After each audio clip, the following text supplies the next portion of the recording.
Eu encontrei vocês, muito boa noite para todo mundo que está com a gente nessa véspera de feriado. Boa noite, mestre Alberto Helena Júnior. Boa noite. Boa noite, Alexandre Silvestre. Fala, querida. Fala, mestre, pessoal. Olha, mestre Alberto Helena Júnior amanhã faz aniversário. Parabéns, muito mestre. Obrigado. Deixa eu te dar um beijo, Quero muito. Você é nosso amor. Te amo.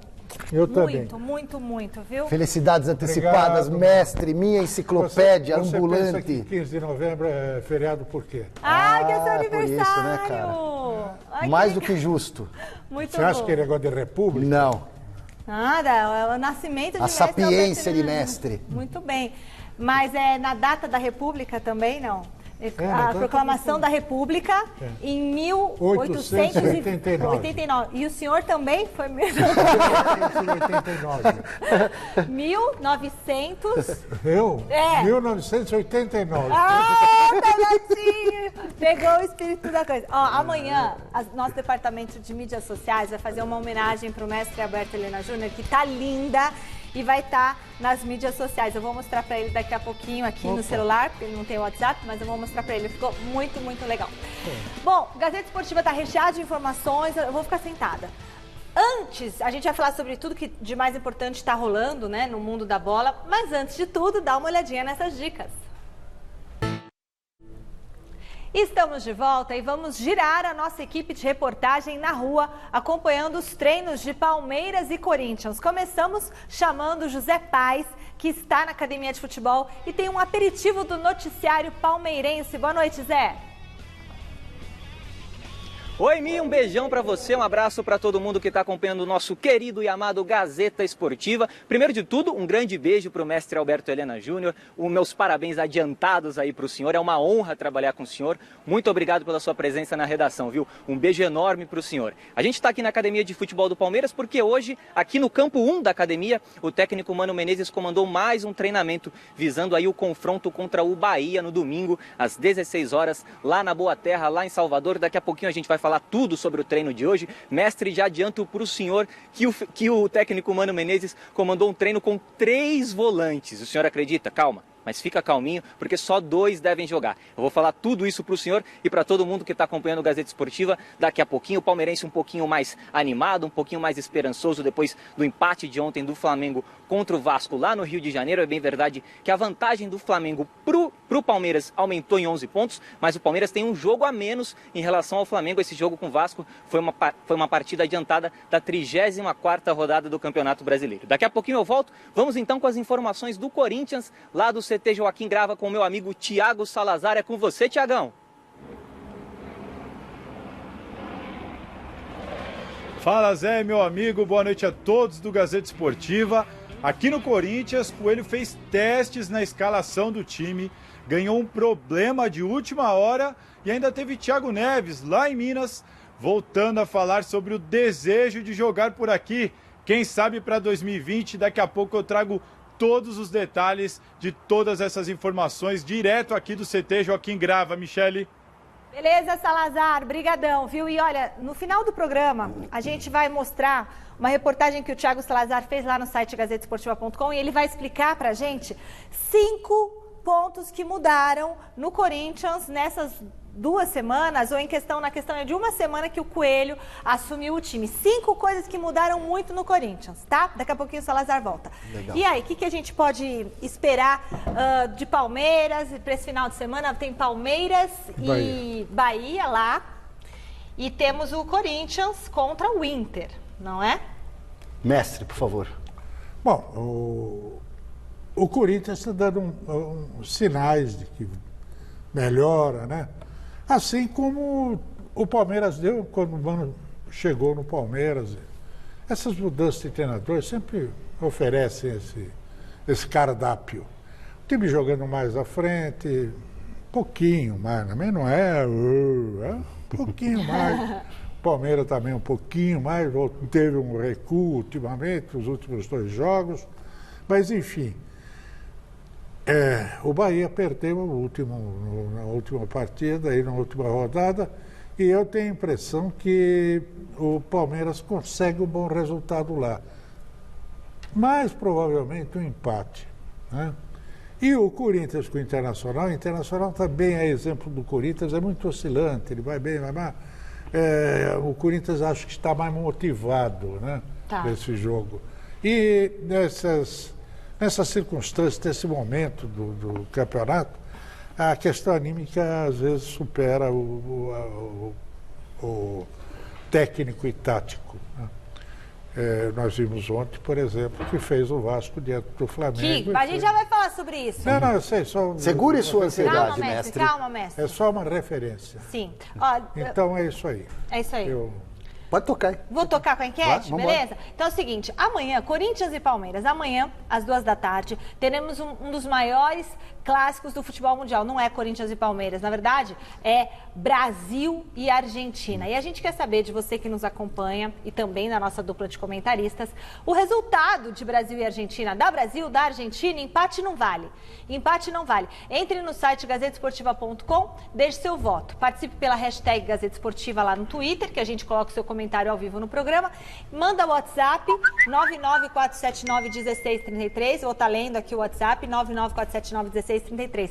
E no nosso canal do YouTube, deixa eu só avisar. Segunda-feira faremos uma festa para comemorar os 300 mil inscritos no nosso canal do YouTube da Gazeta Esportiva. Temos já 302 mil, tá crescendo.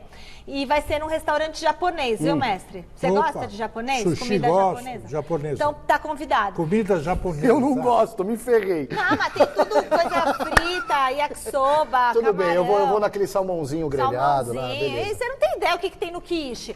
A festa vai ser no quiche e a gente vai se encontrar lá. Vamos escolher 5 internautas que se inscreverem lá. youtube.com/Gazeta Esportiva, deixa um recadinho na parte onde está escrito comunidade com o seu telefone, porque você merece jantar com a gente na segunda-feira, tá? Tudo por nossa conta, claro. E ainda vai ter o troca de bate-papo. Vai ter bate-papo com toda a nossa equipe. Muito vai legal. estar ao vivo no show de bola, enfim, tudo aquilo. E aí, Brasil e Argentina no pique, Silvestre? Já que eu estou ocupando a cadeira de Celso Cardoso, Vai ter empate? vai dar Argentina. Ah, tá bom. Porque tem Messi, o Brasil tá sem Neymar, o Brasil tá com o time mais ou menos, a Argentina também é mais ou menos, só que tem o Messi, vai dar Argentina. E aí, mestre? Eu também acho que deva da Argentina, por uma razão muito simples. Os dois estão em formação, mas a Argentina está obtendo resultados melhores e um desempenho melhor do que o Brasil desde a Copa América. E eu acho que vai dar Então, acho que Brasil. tá bom. Na verdade, eu acho que vai dar Argentina 1-0, mas eu vou torcer pro Brasil. Bom, aí é outra história. Brasil e Argentina se enfrentam amanhã, a quilômetros de distância, né, de ambos os países. O jogo amistoso vai ser na Arábia Saudita. A última vez que as duas seleções se enfrentaram foi na semifinal da Copa América em julho, quando os comandados de Tite venceram por 2-0.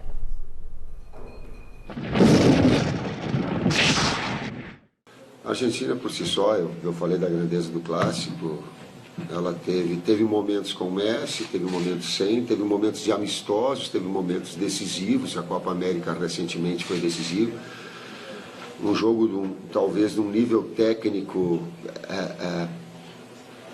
não aquele todo vislumbrante, porque as duas equipes, ele foi de um aspecto emocional muito forte na Copa América.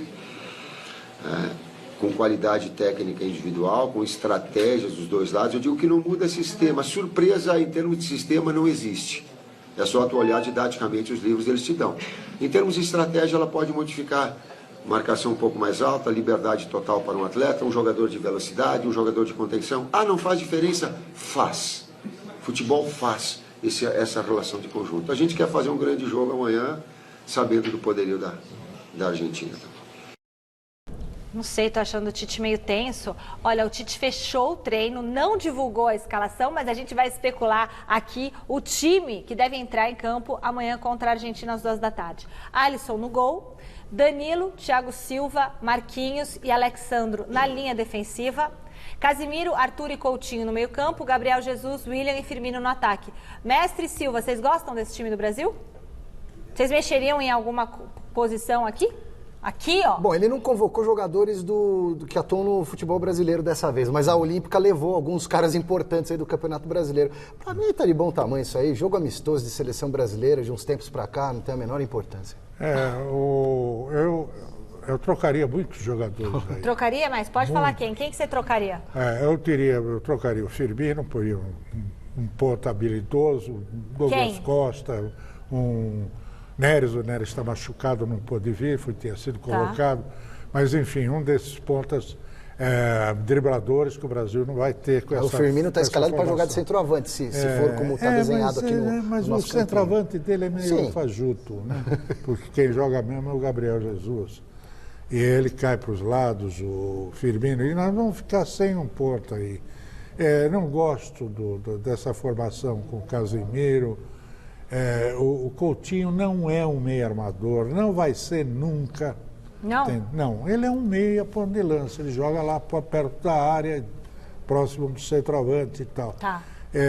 O Arthur ali junto com o Casemiro você não curte muito. O Casemiro sim, o Arthur não. O Casemiro sim, mas o Arthur ainda não me convenceu. Eu quero ver aquele do Flamengo, o Gerson. É que não foi convocado ainda. O Gerson é o cara certo para essa Podia, posição. né? Mas é que também ia desfalcar agora. Resolveram dar uma trégua aí pro Campeonato Brasileiro. Na verdade, seleção brasileira, hoje em dia, futebol é o momento.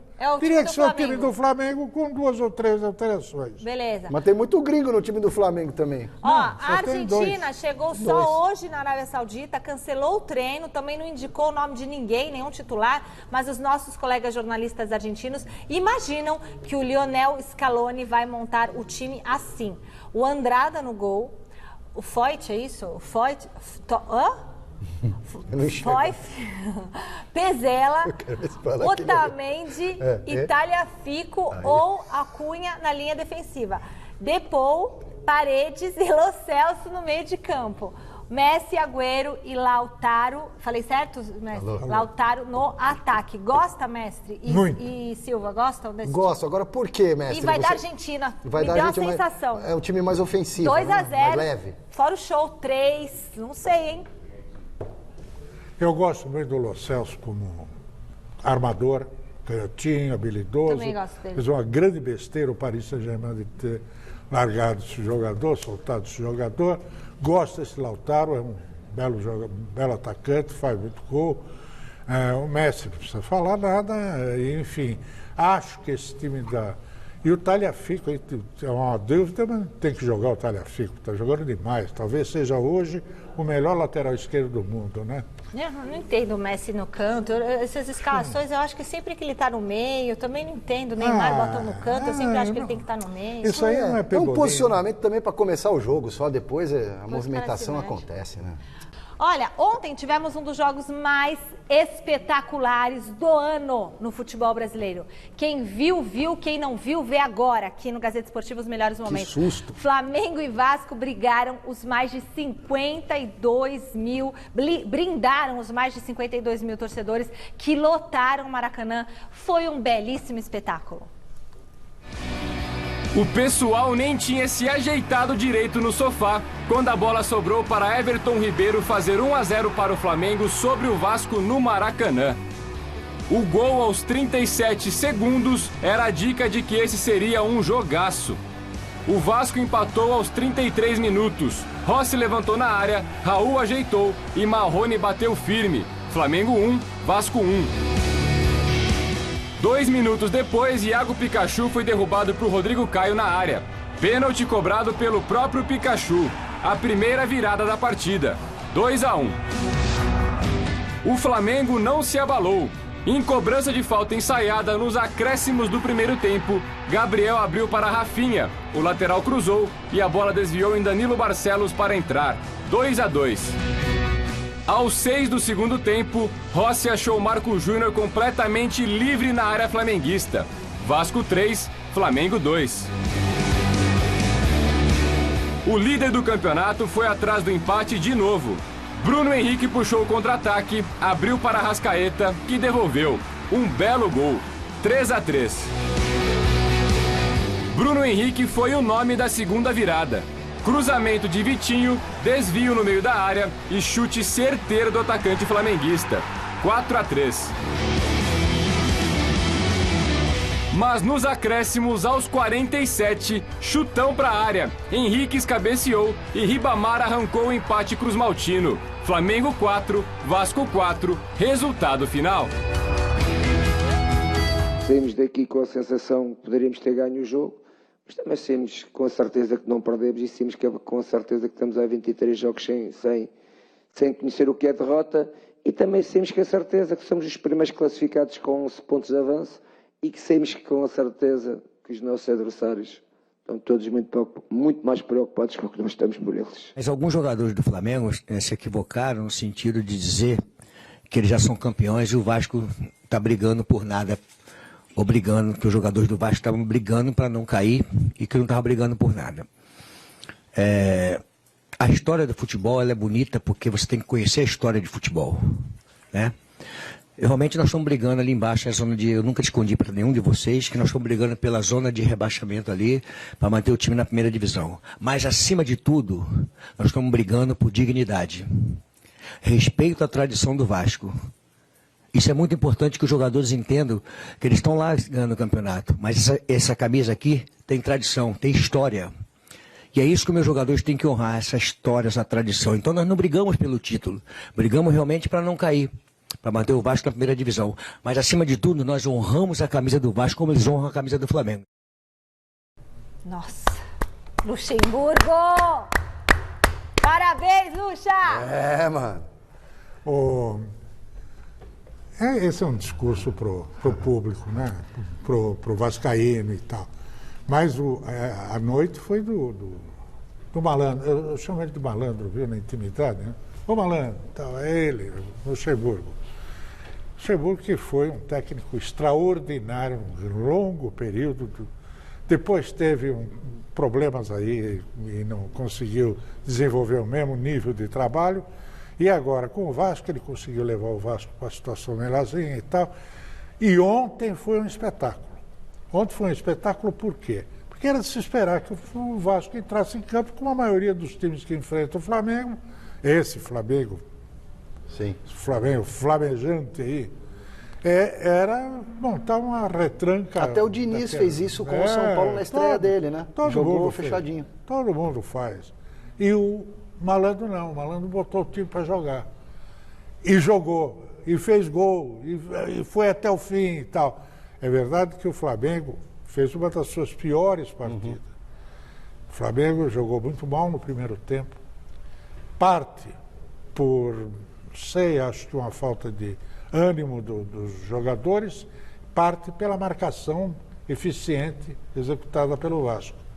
E foi um empate com total sabor de vitória pro Vasco. Claro. Eu acho que o Vasco, ele carimba a participação dele nesse Campeonato Brasileiro com esse empate que significa até uma vitória. E que não foi um empate. Restabelece o Luxemburgo, né? Exatamente. Isso, não foi um empate qualquer. Foi 4-4. Claro que não, contra o maior rival no finalzinho, o Flamengo voando, detonando, virada da virada. Não foi assim. Na porrada também teve confusão, adorei a confusão no final. O jogo teve de tudo de legal. E só para mostrar uma coisa, os jogadores do Vasco, eles se superaram nesse empate contra o Flamengo e muito por conta das preleções do Vanderlei Luxemburgo. Ontem, no vestiário do Maracanã, ele deve ter dado um show. Eu queria tanto ser uma mosquinha para ter visto, mas a gente vai mostrar para vocês um aperitivo de como que foi o papo dele com os jogadores no jogo anterior, na vitória contra o CSA, porque ainda não saiu e acho que nem vai sair a preleção do jogo contra o Flamengo. Mas dá uma olhadinha como que foi a preleção contra o CSA.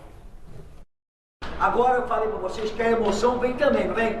Emoção e razão? Então tem que estar olhando pro céu. Entre nós e eles, quem tiver que morrer são eles, cara. Aí que vem a grandeza do Vasco. Por isso que eu não fiquei puto contra o Palmeiras. Contra o Palmeiras, nós jogamos como o Vasco da Gama. O juiz fodeu a gente. Se eles quiserem ganhar hoje, e o juiz fodeu a gente, nós vamos ganhar deles e do juiz. Preste atenção. Nós vamos ganhar deles e do juiz. Porque decisão você ganha dessa forma. O juiz quer você ganha do adversário e ganha do juiz. Vamos fazer de campo hoje com aquele espírito que nós fomos contra o Palmeiras, contra o CSA. Eles não vão tirar a ponta da gente. Nós vamos ganhar o jogo aqui, vamos subir. Vamos jogar uma decisão como o Vasco da Gama tem que jogar a decisão. Olhando para o adversário com respeito, mas sem temer nem pro Nós vamos ganhar o jogo. Parece um viking, meu, indo pra guerra. Demais. É quase isso, Adoro. tem que ser. Agora, o Luxemburgo não é só a gritaria do vestiário e a motivação, né, mestre? Isso aí funciona no futebol brasileiro, principalmente, futebol latino, né? Na Europa nem tanto, ele teve dificuldade até com esse tipo de linguagem lá no Real Madrid. Mas o Luxemburgo é o mestre da tática. E mais do que isso, na minha visão, além dele ser um dos maiores treinadores da história do futebol, não só do Brasil, ele sabe explorar o melhor que cada jogador pode dar. Sim. E convence o carregador de piano a carregar o piano pro craque se consagrar. E o maior exemplo disso para mim foi o Alex no Cruzeiro, sob o comando do Luxemburgo. Sem dúvida. O Luxemburgo é um extraordinário treinador. É claro que o cara, porque ficou um bom período aí praticamente fora do cenário principal do futebol, ele não desaprendeu. Ele sabe como montar um time, ele sabe como armar. E ele pertence àquela categoria de treinadores que também é um motivador, né? Você pega o Felipão, é apenas um motivador, o trabalho de campo dele é muito fraco. O repertório é pequeno. O repertório é pequeno. Agora, o Luxemburgo não. O Luxemburgo sabe montar um time, sabe explorar o máximo de cada jogador. Nossa, incrível. Eu fiquei encantada. Ontem à noite a gente estava no grupo aqui do esporte, todo mundo pilhado e incrível, né? A galera do site também trabalhando e encantado com o trabalho do Luxemburgo, porque todo mundo falando do Luxemburgo. É bom pro futebol brasileiro, bom pro Luxemburgo, Tinha bom que pra ser o gente. técnico do Corinthians. Mas pode ser. Agora, aí tem que fazer também uma ressalva em favor do Jorge Jesus. Claro que tem. Meu Deus do céu, 4-4. O time dele é líder do campeonato estourado. Apresenta os melhores espetáculos. Ou você acha que o Luxemburgo deu um nó tático no... Só? Não deu nó tático também, não foi pra tanto. Pode até dar, mas não deu nó tático. Mas se não tivesse dado, seria 4-0. O Jorge Jesus conseguiu, o Luxemburgo. no segundo tempo, subestimou nada. A senhora quer fazer uma polêmica barata. Ele, no segundo tempo, quando ele mexeu no time, o Flamengo cresceu, tanto é que até o final o Flamengo é quem estava criando situações de gol, fez o quarto gol e tomou no último minuto um gol. O problema é que o Flamengo fez o gol muito cedo, assim, para arrematar. O Flamengo fez o gol muito cedo, né, Roberto? Muito cedo e talvez tenha sentado em cima da vantagem com tudo que está acontecendo na vida do Flamengo e aí no finalzinho também deu uma desconcentrada. Bom, tá chegando o dia da maior premiação do futebol brasileiro, o Troféu Mesa Redonda, que premia os melhores do ano, os grandes destaques do ano. E atenção, você já votou? Não, senhora. Estou esperando acabar o campeonato. Não dá, as votações terminam hoje. Como assim? As votações serão encerradas, porque a gente tem que fazer a festa. Então, se você ainda não votou como o Alexandre Silvestre, claro, então entre na página troféumesarredonda.com.br. Até meia-noite a gente vai deixar aberta a votação. É o Oscar do futebol brasileiro e a Lux Color está com a gente no Troféu Mesa Redonda, fazendo uma festa incrível para vocês. Lux Color, a tinta da pintura inteligente. Até a meia-noite? Abriu o último lote de inscrições para São Silvestre, 95ª edição da Corrida Internacional de São Silvestre. Corre, dessa vez não vai ter volta, quando acabar, acabou, não vai ter repescagem, só no ano que vem, depois de 365 dias. Então, para você se inscrever, entre no site sãosilvestre.com.br, preencha a ficha, pague a taxa e siga as instruções, tá? E antes da prova, coma macarrão. E essa parte eu sei. E se hidrate bastante. Eu vou inscrever a minha filha na prova, então. Na São Silvestre? Na São Silvestrinha. Nação Silvestrinha. Ah, bom, porque Nação Silvestre é você, né? Não vai fazer ela correr Eu tô de folga nessa aí. Sábado tem clássico Sansão na Vila Belmiro e o São Paulo precisa reagir se quiser continuar sonhando com a vaga direta na fase de grupos da Libertadores no ano que vem. O problema é que o retrospecto do tricolor como visitante em clássicos não é animador. Vou colocar até o óculos. Clima sujeito a chuvas e trovoadas aqui no São Paulo, senhoras e senhores. Reflexo de 2 derrotas consecutivas do tricolor no Campeonato Brasileiro, atuando em casa. Perdeu no Morumbi para o Fluminense, perdeu no Morumbi para o Atlético Paranaense, saiu do G4, virou o 5º colocado na tabela, reza para o Flamengo ser o campeão da Libertadores, para aumentar a chance do tricolor garantir vaga direta na fase de grupos da Liberta do ano que vem. Aqui dentro, treinamentos secretinhos do professor Fernando Diniz, muitas cobranças, a situação é delicada do São Paulo que precisa se reabilitar. Pela frente, mais um clássico, e se não bastasse ser um clássico, é fora de casa. Vocês sabem há quanto tempo o São Paulo não ganha dos seus principais rivais aqui da região? Santos, Corinthians, Palmeiras como visitante. Faz mais de 1000 dias e sábado é contra o Peixe na Vila Belmiro. Dá para garantir, até porque os trabalhos estão sendo fechados aqui durante a semana em boa parte deles. Dá para garantir que o Antony, machucado, está fora de combate. Aí vai depender das opções do Fernando Diniz, escalar ou não o Daniel Alves como lateral, no meio-campo, trazer de volta para o time o Juan Fran. São possibilidades do professor que também está sendo muito pressionado nesse momento aqui no Tricolor. Mas não é justo, né? Essa pressão não é justa no Fernando Diniz, né? Não, claro que não. Mas isso aí, a torcida é assim mesmo. O torcedor torce, distorce, é maluco, é tudo fanático. E quer cobrar resultado anteontem. Ele é torcedor também do São Paulo. Eu sei que ele é. O seu Alberto também. Ah, é? Não. Torcedor de futebol. Torcedor de futebol. Não estou revelando o time do Alberto Helena. Pelo amor de Deus. De futebol. Gosto de jogo bonito, bem jogado. Achei que eu estava descobrindo. Para esses times eu torço desbragadamente. Mas esse coração tem três cores, de vez em quando. Olha, assistindo ontem o jogo, eu pulava vendo o gol do Flamengo. Na cadeira. Pulava? Pulava na cadeira. Como você pulava? Porque é uma beleza. O futebol é isso. Quantos volantes tinha o Vasco, mestre? O Vasco tinha um monte, viu? De volante? É. Mas tá vendo? Mas foi tirando, ele foi tirando durante o jogo. Bom, falando Aliás, sobre o São Paulo. Pode ter muitos volantes para esse jogo, inclusive porque o São Paulo está com esse problema de não ter o Antony, que além de ter sido convocado para a seleção olímpica, se machucou, voltou, já fez refis hoje lá no CT, mas não vai para o jogo, é claro.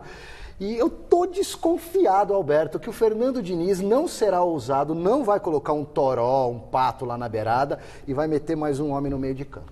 Eu não me surpreenderia,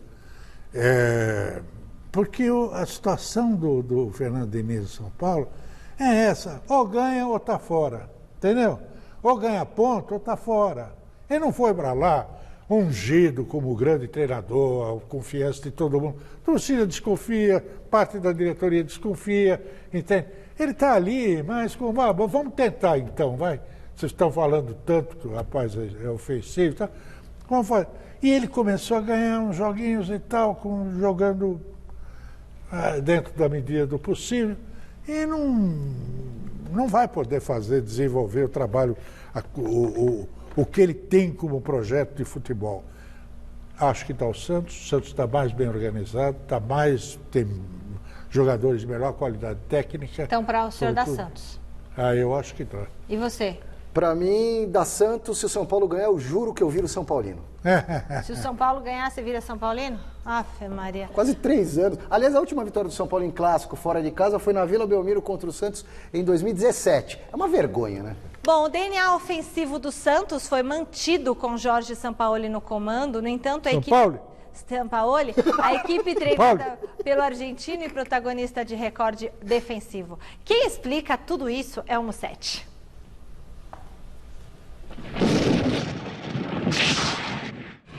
A boa fase do Santos no Campeonato Brasileiro tem muito a ver com a defesa. O Peixe só sofreu 3 gols nos últimos 10 jogos e alcançou um recorde.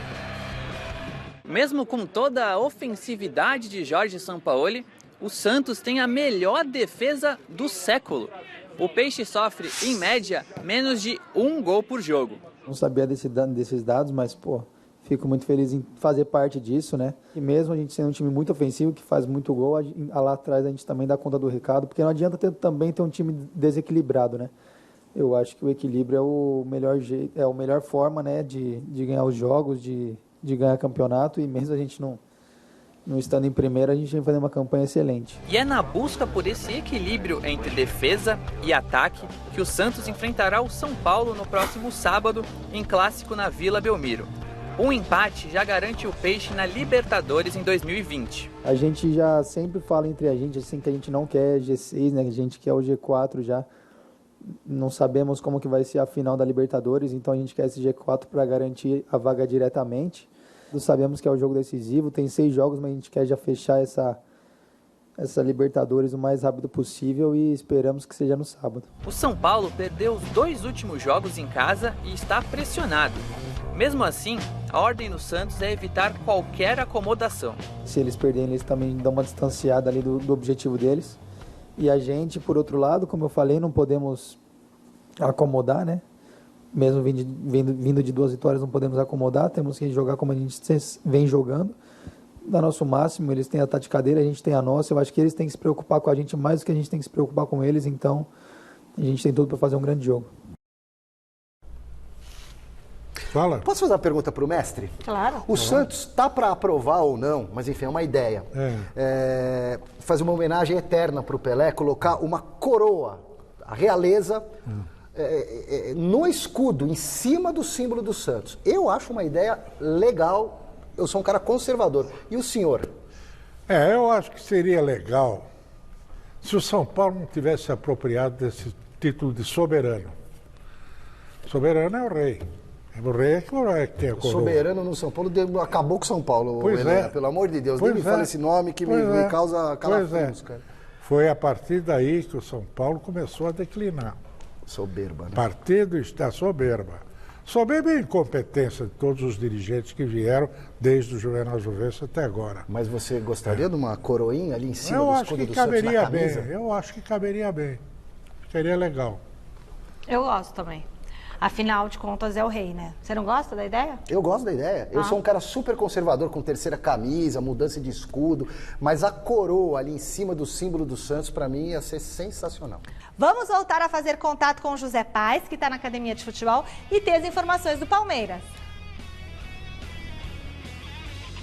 Oi, Mi, estamos aqui na Academia de Futebol, é isso mesmo, o treino já acabou há cerca de 1h30 por aí, mas aqui é a Escola Alexandre Silvestre de Link, olha só. Vamos mostrar os bastidores da reportagem, o torcedor palmeirense conhecendo um pouquinho mais da Academia de Futebol. É daqui que os jornalistas escrevem as suas reportagens, veem o treino que acontece lá do lado de fora. Aqui, quem que sobrou? Thiago Ferri, que trabalhou no site gazetesportiva.com.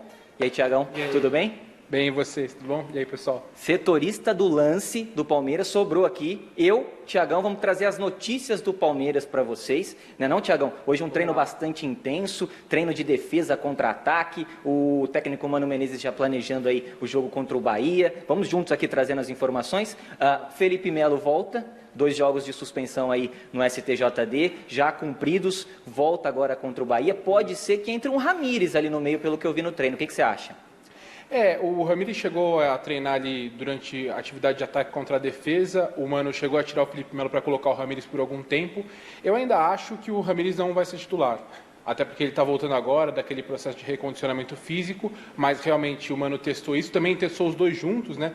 Durante o fim da atividade ele colocou Ramírez e Felipe Melo lado a lado. Eu ainda acho que o Felipe Melo vai jogar, mas o Ramírez é um cara que talvez aí nesse fim de temporada possa ter uma chance. 3 volantes, mestre, 3 volantes. O Luiz Adriano não deve jogar contra o Bahia, né? Não veio para campo hoje, ficou fazendo um trabalhinho à parte, interno, trabalhinho físico, tem um problema na coxa, não deve jogar. O Gustavo Gomes também está fora, está servindo a seleção do Paraguai. O Luan deve entrar no lugar dele na equipe do Palmeiras. E aí, como é que deve ficar essa configuração do Palmeiras? Vamos juntos aqui escalando o Palmeiras com o Everton no gol.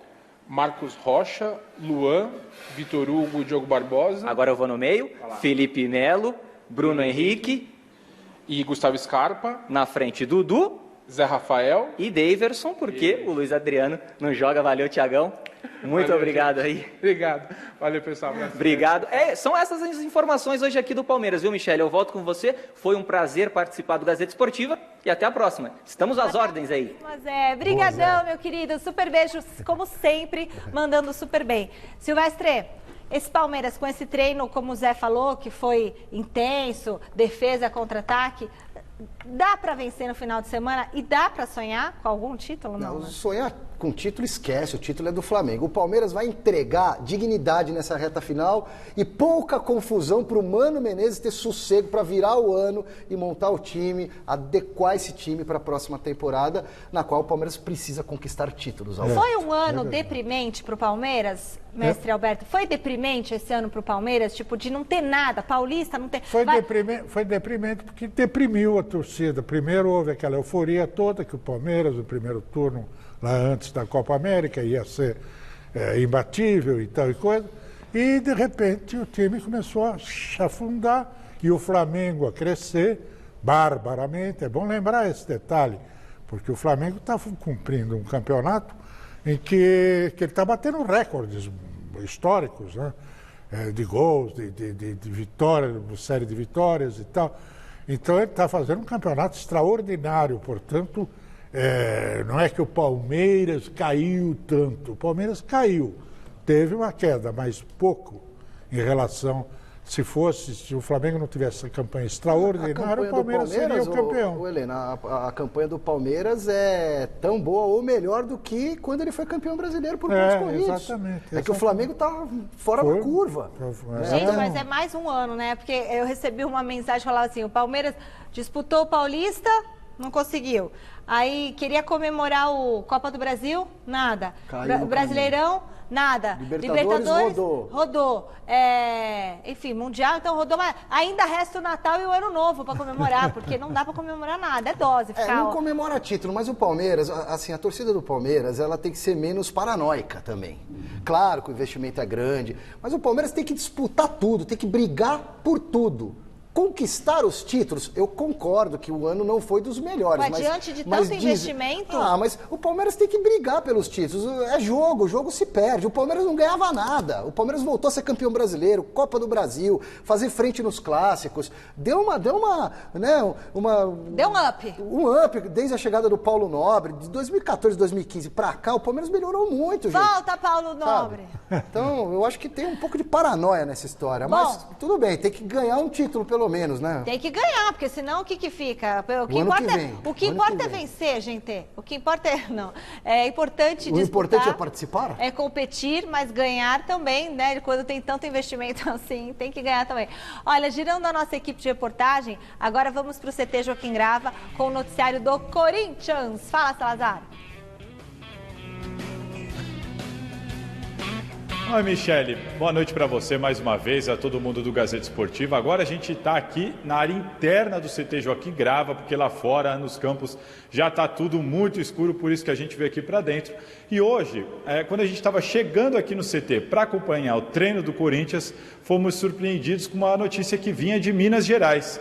E era mais uma vez Thiago Neves falando sobre a sua vontade pessoal de jogar aqui no Corinthians. Chegou a falar que bateu na trave, que por pouco não apareceu por aqui como reforço para esse ano. O que aconteceu que Thiago Neves, talvez até para se explicar, mais tarde foi ao centro de treinamento da Toca da Raposa, concedeu uma entrevista coletiva com a camisa do Cruzeiro e aí deu uma recuada.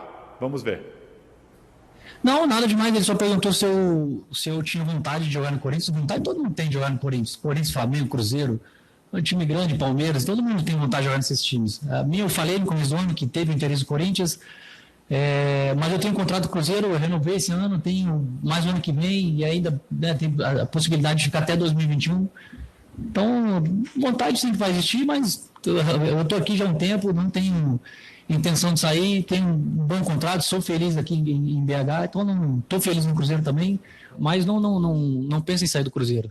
Se eu renovei é porque eu não penso em sair agora. Então, as especulações vão acontecer, várias coisas vão começar a aparecer, coisas mentirosas, né, que bastante coisa aparece, mas eu na minha cabeça, acho que já sou bem maduro, minha cabeça é uma coisa só, um pensamento só, que é sair dessa situação complicada para depois, se tiver que acontecer alguma coisa que seja boa para o Cruzeiro, principalmente, a gente senta e conversa. Bom, Michele, não é a primeira vez que o Thiago Neves se manifesta sobre essa vontade de jogar aqui no Corinthians. O que eu fiz daqui? Estávamos aqui no Corinthians, chegou essa informação, eu fui atrás de alguns dirigentes do Corinthians para buscar informações, apurar essa situação. E o que eu recebi daqui, Michele, é de que não passa de um desejo pessoal do Thiago Neves. O presidente André Sanches tem até uma certa boa relação pessoal, é amigo do Thiago Neves há algum bom tempo.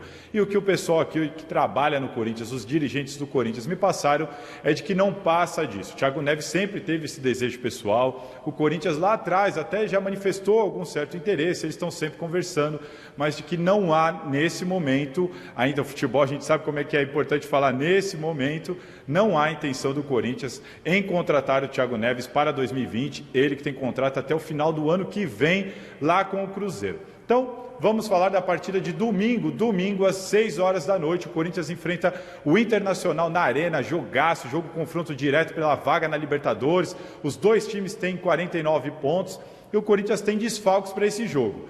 Tem o Pedrinho na seleção sub-23, o Bruno Mendes na seleção do Uruguai e tem também o Matheus Vital agora como um possível problema, uma dúvida aí de última hora. Por quê? O Vital, que seria substituto natural do Pedrinho para ali para o meio de campo, para a armação, acabou aqui no treinamento de hoje, torcendo o tornozelo, ficou todo mundo preocupado, ele saiu, foi atendido, voltou, tentou retornar e não conseguiu, deixou o treinamento mais cedo, com dificuldade de pisar no chão. Então, Matheus Vital vira um problema para o Corinthians, para domingo. Vamos ver, o Corinthians ainda tem o treino de sexta, tem o treino de sábado até a partida de domingo, vamos aguardar, mas por enquanto Matheus Vital vira dúvida. E aí, quem que joga sem Pedrinho e sem Vital? Pelo que a gente viu aqui no treinamento, Jadson deve ser o titular do Corinthians, se nem Pedrinho já é certo, né? Mas se Pedrinho não puder e Matheus Vital também não puder. Por aqui, o que a gente viu hoje? Viu o Coelho reforçando muito essa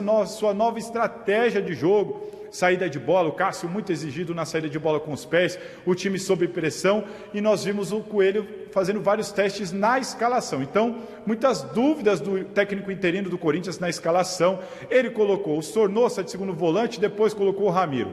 Colocou o Vital de meio armador, depois colocou o Jadson antes da lesão do Vital. Também testou Janderson e testou o Cleison na ponta esquerda e na frente Bocelli e Wagner Love.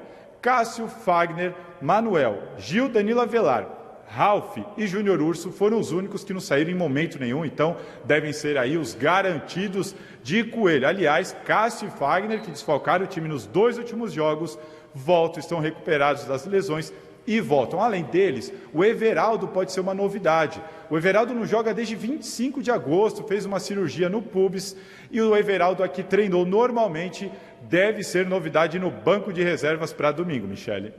Tá certo. E aí, bom, Corinthians com todas essas mudanças, primeiro, Thiago Neves cairia bem no Corinthians? É um bom jogador, embora ele seja do tipo sobe e desce, né? Vagalume. Você ainda paga. Cria uma futriquinha interna de vez em quando, né? Bom, isso é outra coisa. Mas ele é um ótimo jogador.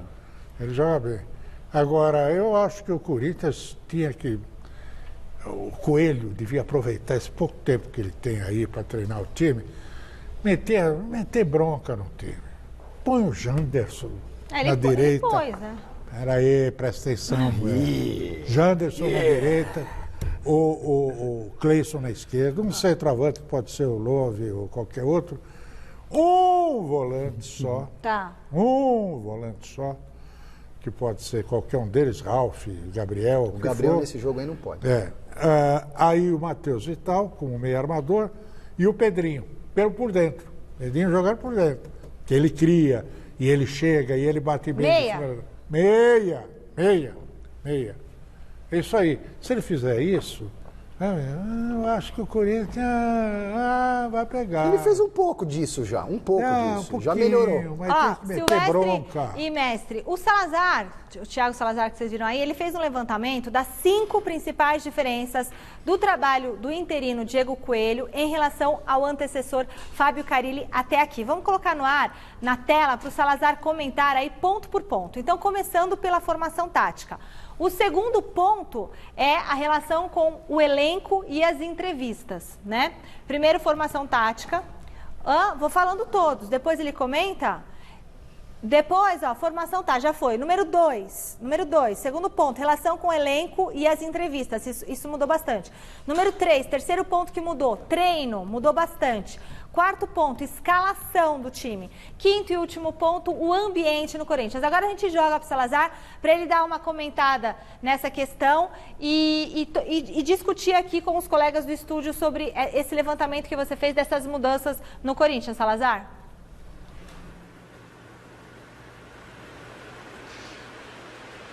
É isso, Michele. A gente está diariamente aqui no Corinthians e foi notório. Em uma semana de trabalho, segunda-feira, agora passada, o Coelho completou uma semana de trabalho e deu para perceber essas 5 diferenças muito claras aqui no Corinthians. Então vamos começar rapidinho. A formação tática. O Carille era sempre muito questionado sobre uma mudança, tentar fazer alguma coisa diferente e sempre dizia que não havia tempo e que seria fiel ao seu sistema.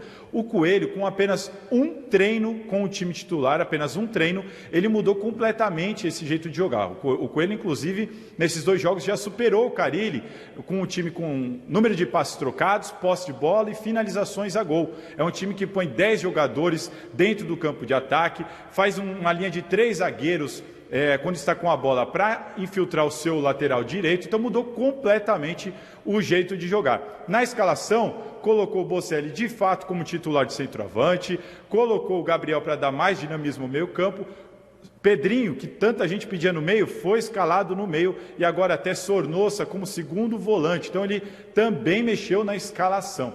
Além disso, a gente vê uma questão da postura. Muito diferente do Carille, algo que incomodou muitos jogadores e os dirigentes, eram as entrevistas de Fábio Carille. Quando ele disse que o time não conseguia entender o que ele passava, quando ele disse que os jogadores precisavam correr mais e tudo certo, o Coelho não. O Coelho disse que o time é inteligente, que o time está fazendo tudo para melhorar, que confia no grupo e tudo mais. Mudou completamente esse discurso, ganhou o grupo e com isso tudo o ambiente melhorou muito. A gente até comenta aqui, agora há pouco comentávamos como o ambiente melhorou na relação com a imprensa, nos treinos que agora são abertos, entre os jogadores, os dirigentes conosco. Então, assim, a gente vê, de fato, uma mudança dentro de campo, uma mudança entre eles e também uma melhora significativa do ambiente entre todos aqui no Corinthians, Michele. Muito obrigada, viu, Thiago Salazar? Parabéns por esse levantamento, por essa observação, né, Silvestre? Então, isso tudo contribui para essa mudança no Corinthians. Agora você vê, ele lá em alguns dias conseguiu algo que talvez... Eu gostaria de saber que mudança específica houve nos treinamentos. Nos treinamentos, Salazar, você está aí? Não dá tempo, não vai dar tempo. Mas depois a gente pergunta e semana que vem tem a resposta. Mas O Salazar está lá. Dá para falar nos treinamentos? Não dá para falar. Dava se derrubasse isso do WhatsApp, aí ele podia responder, né? Então tá bom, então é enquete. A gente perguntou qual vai ser o resultado de Brasil e Argentina, a maioria respondeu que vai dar Argentina, 64% dos votos. Eu também acho, gente, que vai dar Argentina. Ficamos por aqui. Mas vai torcer pro Brasil. Claro, eu também vou torcer pro Brasil. Encerramos o Gazeta Esportiva homenageando o pianista, cantor e compositor Dick Farney, que estaria completando hoje 98 anos, e o mestre Alberto Helena Júnior, que amanhã faz aniversário!